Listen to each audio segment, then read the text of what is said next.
Welcome to this explainer. If you've ever felt, completely lost trying to figure out what you're actually good at, or maybe more importantly, what you really need to work on, trust me, you are absolutely not alone.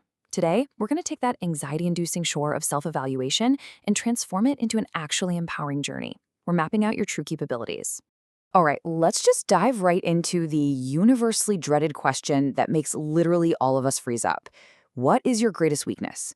Whether you're sweating across from a hiring manager or just doing a personal audit, having to pinpoint where you fall short is, well, it's incredibly intimidating. We tend to view this question as a trap, right? Like it's designed to expose our deepest flaws. But the source material we're looking at today proves we need to completely flip how we approach this.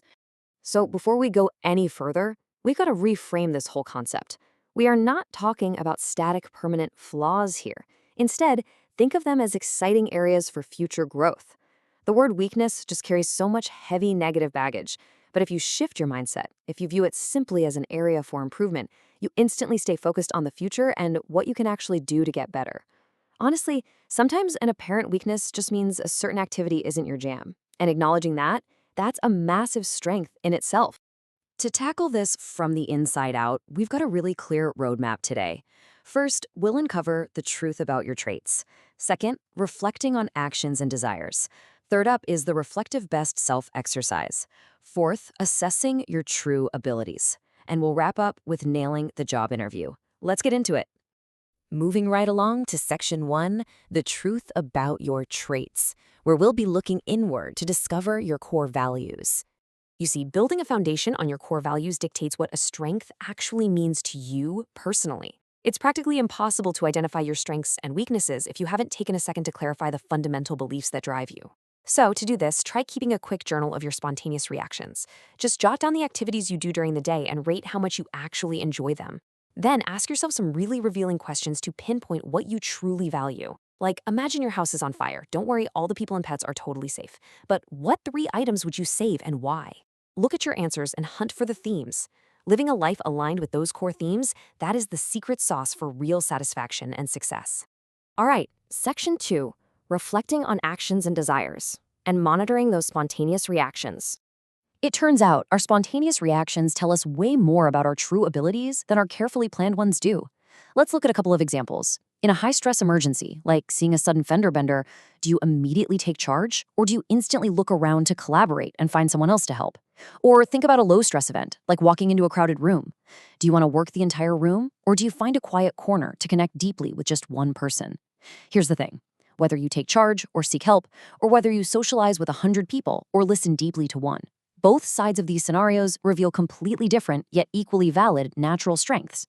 I mean, knowing how to collaborate effectively is just as much of a superpower as leadership.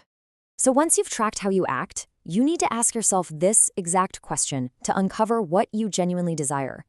When do I feel energized and motivated? Seriously, what activities put you in that magic state of flow? Those are usually your greatest hidden strengths. What makes you completely lose track of time? Your desires say a massive amount about who you are, even if years of societal or financial pressure have kind of buried them deep down. Which brings us to section 3, the reflective best self exercise, where we pivot to gathering external data. Okay, we've looked inward. Now, the absolutely crucial next step is to look outward and see how the world actually perceives us. As much as self-examination helps, we all have blind spots. We really do. Getting an outside perspective is literally essential for shattering our own illusions and getting a grip on reality. The Reflective Best Self Exercise, or RBS, is an incredible tool to validate the strengths you might not even realize you have. Sometimes we're so naturally good at something we just assume it's easy for everyone else, right? So we don't even register it as a unique strength. This exercise fixes that by essentially crowdsourcing your personality profile. So here's exactly how you do it. Shoot an email to your peers, former bosses, maybe some old teachers, and family members. Email is perfect here because it takes the pressure off and gives them space to be totally honest. Ask them for concrete examples of your personality in action when you are at your absolute best. And when those replies start rolling in, look for the common threads. If 3 different people mention that you handle crises beautifully, well, you know for sure you have a natural strength in staying calm under pressure. Finally, you synthesize all those stories to map out a truly comprehensive self-portrait. Moving right into section 4, assessing your true abilities by synthesizing all that data. All right, it's time to bring our internal desires and our external feedback together to figure out where we actually stand today. When you compare what you think your strengths are against what your actions actually show, you're looking for mismatches. For example, maybe you tell yourself you are incredibly detail-oriented. But when you review your external feedback and your journal of spontaneous actions, you might find that actually, scratch that, you kind of rush through to fine print. Identifying these mismatches is exactly how you pull back the curtain and uncover the real truth about your professional and personal profile. Now, as you assess these lists, you absolutely have to kick perfectionism to the curb. If you struggle to speak up in meetings, for example, don't just throw your hands up, decide you're a terrible speaker, and quit. Instead, just practice interjecting one single sentence at a time. The source material is super clear on this. Perfectionism will actually hold you back from success. You have to acknowledge that mistakes are just part of the learning and growth process. You have to allow yourself to make them as you develop. It's all part of the journey. And finally, Section 5, nailing the job interview. This is the real-world application. Let's take all this incredible self-awareness we've just built and apply it to the ultimate high-wire act, nailing that job interview. Interviewers don't just care about your hard skills. They really want to see how highly developed your self-awareness is. So if you have ever been tempted to use one of those cliché spins on a weakness, the ones like saying, "I'm a perfectionist," or "I just work too hard," please, for the love of all things, stop. Hiring managers see right through these tired attempts to dress up a strength as a weakness. Using them actually proves you have a severe lack of self-awareness. Claiming you're a perfectionist just screams that you might hold others to impossible standards or struggle with procrastination. And saying you work too hard, that just tells them you're a massive burnout risk. Listen, admitting a real, genuine challenge like procrastination and immediately pairing it with a concrete action plan is infinitely more impressive than spinning a fake flaw. The honest answer shows incredible insight. It essentially tells the interviewer, hey, I know exactly what my problem is, and I already have a proactive strategy in place to fix it. It's a total game changer.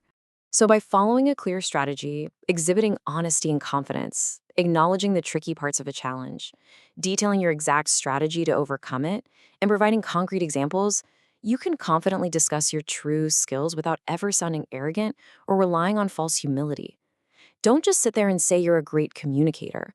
Explain how you actively avoid ambiguity and how you take the extra time to imagine how others interpret your statements.